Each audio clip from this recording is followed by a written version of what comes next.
para mí la principal decepción de esta Copa del Mundo fue Alemania, por quedarse en la fase de grupos. Y te digo más, aunque llegó a cuartos de final, cerquita está Brasil. Pensé que me ibas a decir Inglaterra.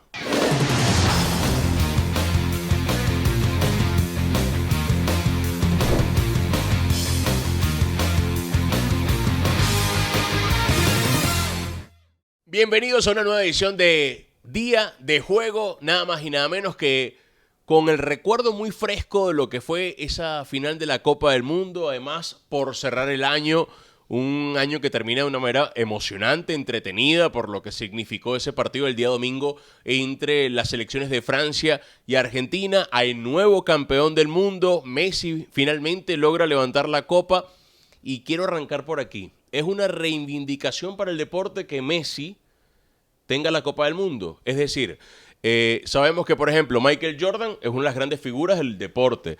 Usain Bolt. Ya sabemos que Messi está en el top de los futbolistas de toda la historia. Pero para estar en la cima del deporte requería esa Copa del Mundo. O sea, ¿el deporte se reivindica con el hecho que Messi ya tenga la Copa del Mundo? Sí, yo creo que es el triunfo de la meritocracia, de las historias idealizadas que tanto nos gustan a nosotros. Yo creo que por un tema de idiosincrasia, cultura, mentalidad y por la forma en que nos crían, al menos en el mundo occidental, todos tenemos una idea del bien o una noción del bien bastante parecida. Si haces las cosas bien, si tienes valores, si tienes disciplina, si te esfuerzas y todo eso además lo acompañas con talento, y vaya si Lionel Messi lo tiene, probablemente el futbolista más talentoso de los últimos 20 años, pues pareciera la fórmula idónea para que te vaya bien, para que tengas éxito. En el fútbol no siempre pasa así. No. Al ser un deporte colectivo, además, eso se agudiza, porque en el tenis, por ejemplo, cuando tienes todas estas cosas y eres Roger Federer o Rafael Nadal, dependes de ti mismo exclusivamente, pero en un deporte de conjunto es normal que entren en juego otros factores, ¿no? Otras aristas influyen en esta ecuación. Así que en ese sentido, a mí me alegró que Lionel Messi ganara la Copa del Mundo porque lo merecía y porque era la guinda del pastel para su historia. La pregunta, ¿esa guinda del pastel hace que la figura de Messi trascienda más allá del fútbol? Es decir, ya podemos colocar a Messi entre los grandes deportistas de todos los tiempos.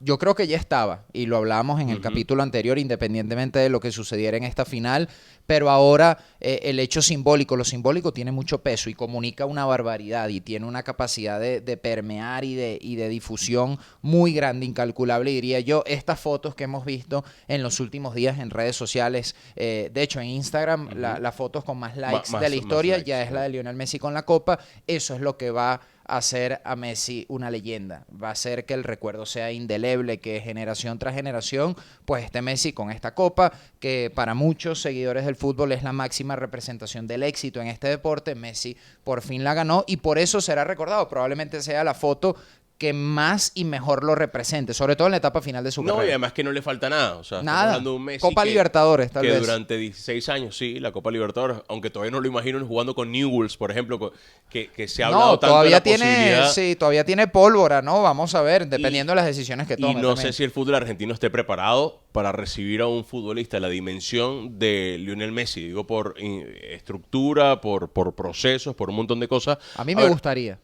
A mí me gusta, claro, no. Ojo, él está en su derecho de tomar su decisión. Y no descarto que pase. Sí, pero se hablaba de la alcabala de la Major League Soccer. También ha habido del Inter de Miami, algunas posibilidades de que él renueve un año más un vínculo con el Paris Saint-Germain. Hay quien sueña que vuelva al Barcelona, por ejemplo. O que se mantenga vigente con la selección, porque ya dijo que iba a jugar al menos un ratico más. Nadie sabe si va a llegar al próximo Mundial. Yo lo veo bastante difícil, a pesar de ser el mejor jugador de la historia. Tendría 39 años, tendría que ir, yo me imagino, un rol un poquito más secundario, ¿no? Entendiendo que es suplente y que va a llegar con un tema de jerarquía, de apoyo, de madurez, pero pareciera que va a tratar de alargar su carrera al menos 2 años más en la élite europea. A mí me parece que lo de Lionel Messi, más allá de que haya ganado el trofeo, porque no solamente lo que logró como futbolista en su carrera, sino que de una u otra manera hoy es el líder de esta selección argentina. No solamente es el líder, sino que terminó siendo un jugador muy determinante para la evolución de este equipo. O sea, si nos vamos inmediatamente a la final,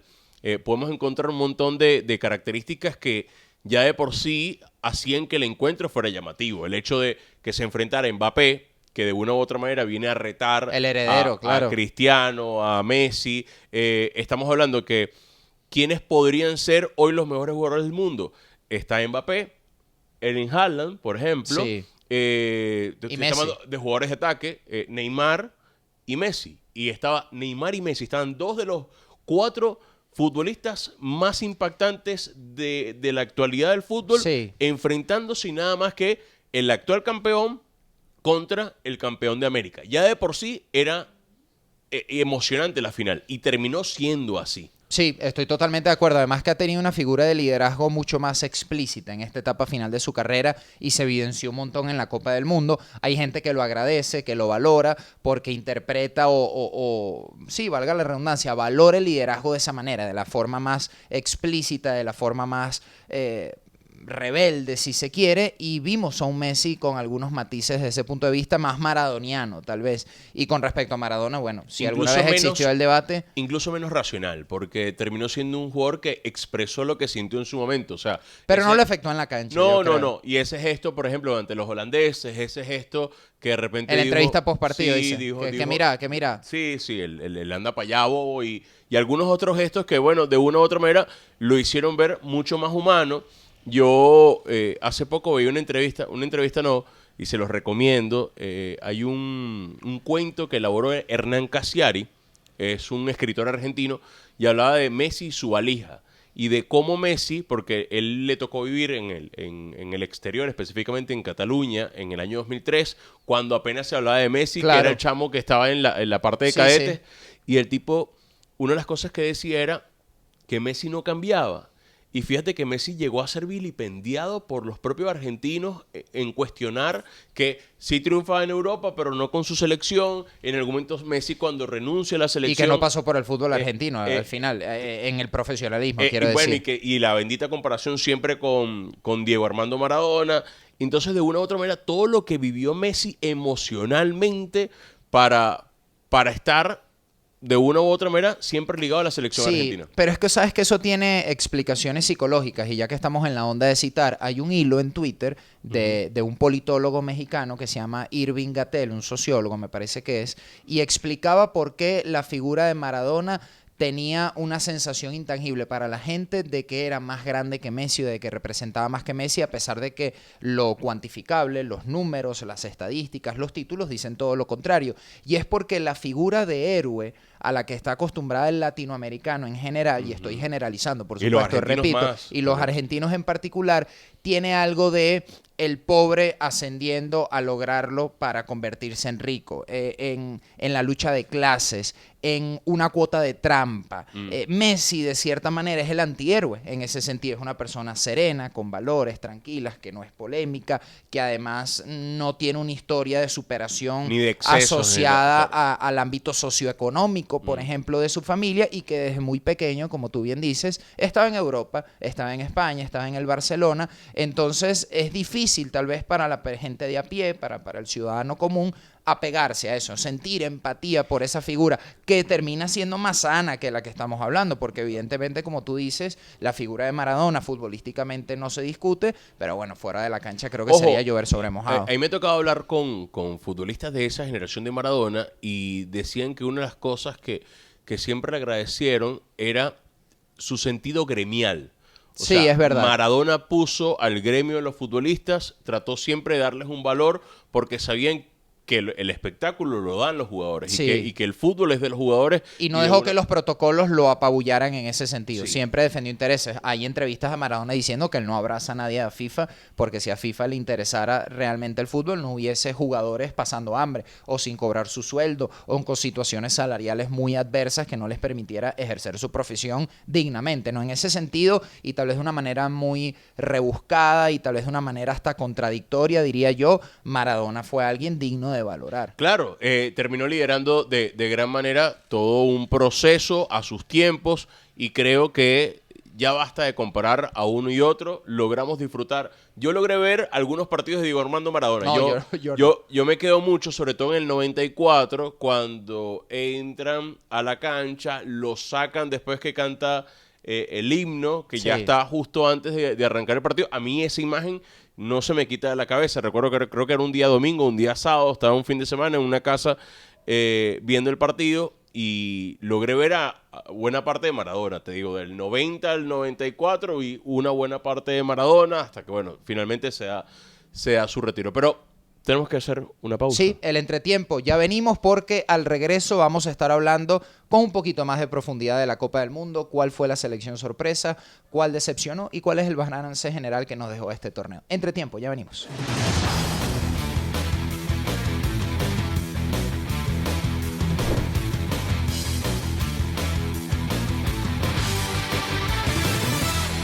Bien, estamos de vuelta con este episodio de Día de Juego. Estamos hablando del Mundial. En la primera parte creo que el debate está clausurado ya. Lionel Messi subió al pináculo del fútbol mundial ganando la Copa Mundial de la FIFA Qatar 2022, pero en líneas generales, Hernán, el torneo fue bien interesante, ¿no? Nos dejó una gran selección sorpresa, no sé si coincides, por supuesto lo de Marruecos, histórico, sí, además, sí. la primera selección del continente Y africano ojo, en llegar a semifinales. no me gustan las etiquetas que la gente le pone a Marruecos de un equipo defensivo. Si bien es cierto, una de las grandes fortalezas, o lo que ya cuando tú hablas de Marruecos salta a la vista, es, bueno, su fortaleza defensiva, pero cuando le tocó ser protagonista porque la necesidad los obligó a eso ante Francia, mostró que también puede ser un equipo que propone mucho más y que puede Sí. salir a buscar el partido. Lo que yo creo es que más allá del gusto de cualquier persona sobre qué es lo que quiere encontrarse al ver fútbol en una pantalla, por ejemplo, cómo quieren ellos idealizadamente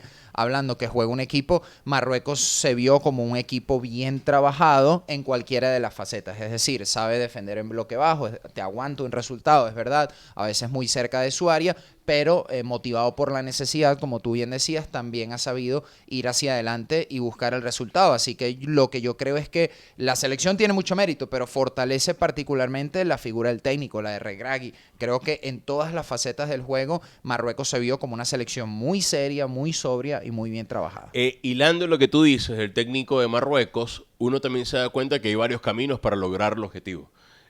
Por ejemplo, Didier Deschamps ya tiene rato en Francia, ¿no? Sí. Ganó una Euro, ganó un Mundial, subcampeón del mundo. Luego encuentras que Lionel Scaloni asumió el barco luego de la salida de Sampaoli, cuando nadie quería agarrar la selección argentina. Él se ofreció a hacerlo, pero fíjate lo que pasa con el entrenador de Marruecos. En 3 meses logró cambiar la cara a un equipo para transformarlo y llevarlo a competir Sí. a los niveles que compitió. Entonces, Llegó en agosto de este año.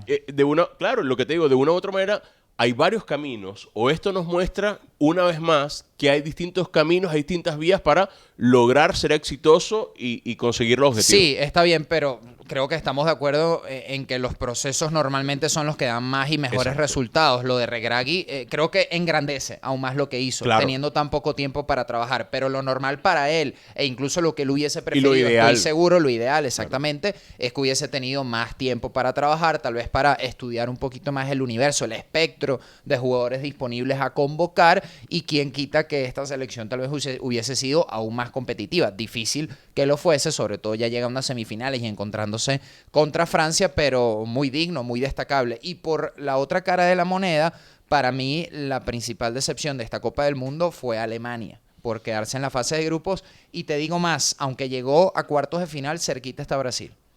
Pensé que me ibas a decir Inglaterra.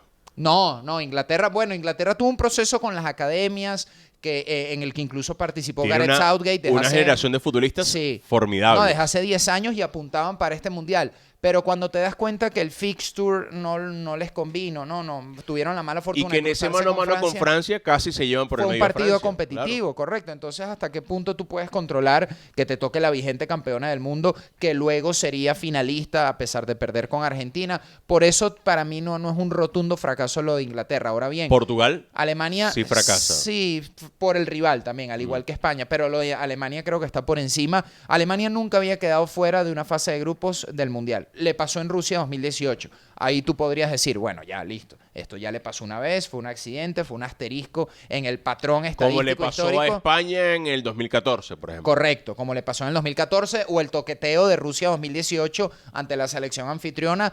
A ti te costaba imaginarte que iba a morir por la misma causa. La selección española iba a quedar eliminada, ¿no? Lo digo metafóricamente. Pero a Alemania le vuelve a suceder. Y además en un grupo, y con el respeto que merece, estas selecciones en donde está Costa Rica y en donde está Japón, que aunque Japón hizo una gran Copa del Mundo, tú cuando analizabas el grupo, tú decías, bueno, está un candidato como España, otro como Alemania y pasan. Y que no se nos olvide que Costa Rica estuvo a minutos de clasificar a los octavos de final de la Copa del Mundo. Estuvo hasta ganando ese partido contra Alemania, luego queda goleada 4-2. Y que es las cosas que te trajo este Mundial, que por eso digo que fue entretenido. Una selección como Costa Rica que pierde 7-0 en el primer partido, ya la das por muerta, no le das ningún margen de mejora y terminas quedándose a minutos de clasificar. Bueno, o lo de Argentina, lógicamente, que pierde con Arabia Saudita. Lo hemos dicho mucho y en otros espacios seguramente colegas también. España en 2010 perdió con Suiza, 1-0 el primer partido.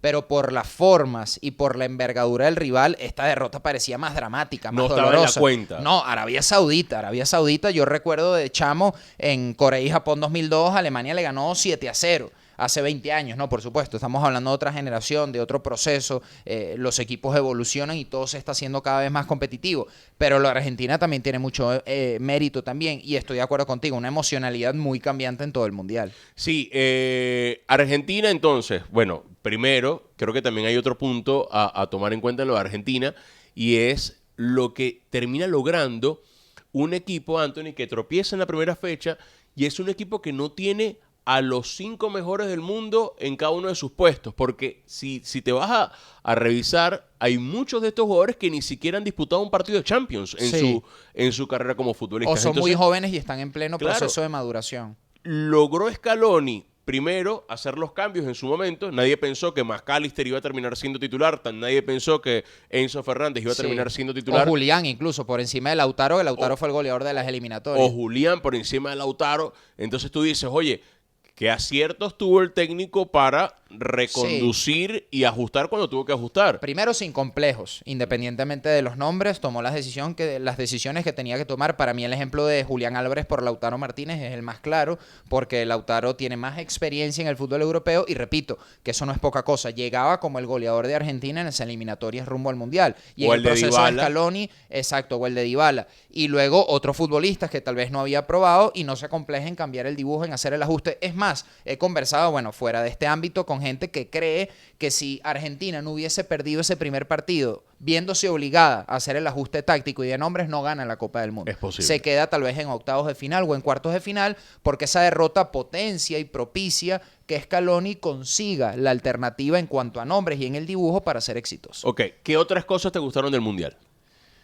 Me gustó el atrevimiento de algunos técnicos con los planteamientos. Por ejemplo, me recuerdo mucho lo de Moriyasu con los cambios en el segundo tiempo para que Japón le remontara primero a Alemania y después a España. Lo de Regragui me pareció también extraordinario, ya lo decíamos. Creo que se vio un muy buen nivel táctico desde mi punto de vista. Ya luego el tema extrafutbolístico y el aforo en los estadios no estuvo bien, creo que fue un punto bajo de esta Copa del Mundo, pero tratando de quedarme con lo netamente futbolístico, eso fue lo que me gustó, el nivel táctico del torneo. A ver, otra de las cosas que a mí me gustó es que vimos el primer Mundial con más de 3 cambios. Sí, es verdad. Hasta 7 en algún momento por el tema de la conmoción cerebral. Bueno, y lo hizo Didier Deschamps en el último partido, justamente. Estamos en vivo, no pasa nada. Estamos en vivo, estamos aquí grabando este podcast y bueno, le pasó justamente a Didier Deschamps en ese último partido donde sin complejos sacar a Giroud, sacar a Dembélé, sacar a tus mejores jugadores para, buscar cambiar la historia del partido, oye, es meritorio, ¿no? No, es súper meritorio y además porque en las rondas anteriores contra Inglaterra Francia solo hizo un cambio y contra Marruecos hizo 2 en las semifinales y luego en la final rompió con ese patrón, evidentemente no le estaba gustando lo que veía en la cancha, ya perdía 2-0 en el primer tiempo y siendo absolutamente superada la selección francesa, yo diría que hasta durante 70 minutos tal vez, hasta que Mbappé decide que es momento de reaccionar, que se puso el equipo al hombro y eso es algo súper digno y hay que reconocerle futbolísticamente hablando, pero sí, esos cambios creo que fueron un punto al unísono de todos los partidos y de todas las rondas en donde los técnicos trataban radicalmente de buscarle una solución a los los encuentros. Y que puedes cambiarlo a partir de ahí. A ver, ¿qué otro en lo extrafutbolístico? Mucho en nuestro país se habló de la gente que celebró en las calles. Sí, es verdad. El triunfo de Argentina. Y te digo, para información de mucha gente, no solamente pasó aquí, sino en muchos países, porque vuelvo al inicio del podcast. Pocos jugadores logran trascender las barreras de las fronteras en cualquier parte del mundo. Y creo que mucha gente, a partir de esa ilusión que tenían de ver a Messi coronarse, también apoyó a la selección argentina. Yo, particularmente, que la gente celebre como quiera. Yo no creo que eso vaya en detrimento de la Vinotinto o vaya en detrimento de la identificación que tenga el venezolano por las cosas que hacemos en nuestro país, pero de una manera u otra creo que... Bueno, yo creo que como todo en la vida amerita verlo con escala de grises y voy un poco en la misma línea. Es normal que si uno ve en un video a gente en una plaza o en un centro comercial viendo el partido, cuando se aglomera tanta gente con una final del mundo y además, porque hay que aclararlo, probablemente la final más emocionante en la historia de los mundiales. Estaba leyendo un dato. Y la más vista. Se han jugado 201 finales continentales o mundiales de selecciones y nunca en ninguna los dos equipos involucrados habían anotado 3 goles o más. Y aquí el partido quedó 3-3 en la prórroga. Y a lo que iba. Además, la figura de Messi trasciende fronteras. Yo estoy de acuerdo contigo y eso no tiene por qué diluir el gusto por la Vinotinto. Y hay otra cosa que hay que decir, tal vez sin eufemismos y sea una verdad incómoda. Siendo un país con una poca cultura futbolística que se pueda aferrar a éxitos, es normal que la gente pretenda disfrutar del deporte que más ama con éxitos ajenos, porque con los propios por ahora, ojalá esa realidad cambie muy pronto, no lo ha podido conseguir. Y ya hemos visto que puede cambiar. Claro, si la Vinotinto no va al Mundial, bueno, cualquiera tiene el derecho de irle a otra selección y de celebrar sus triunfos, ¿por qué no? Miren, nosotros nos vamos. Sí, señor. Ya prácticamente tenemos que cerrar este episodio por el día de hoy. Nos reencontramos en el 2023. Correcto. Ahí estaremos. Esto es Día de Juego. Recuerden suscribirse, comentar. Y gracias por todo ese apoyo. Creo que es el 4º capítulo. En 4 episodios. Sí, el 0 y 3. Exacto. Hemos sentido ese respaldo. Sí, el cariño y el apoyo de todos ustedes. Esto apenas se está empezando. Vamos a hacer una pausa inevitable por la Navidad y el fin de año. Por cierto, felices fiestas para todos. Y como bien decía Hernán, nos reencontramos en el 2023 hablando de muchas cosas, no solo de fútbol. Así que atentos. Feliz año para todos. Cuídense.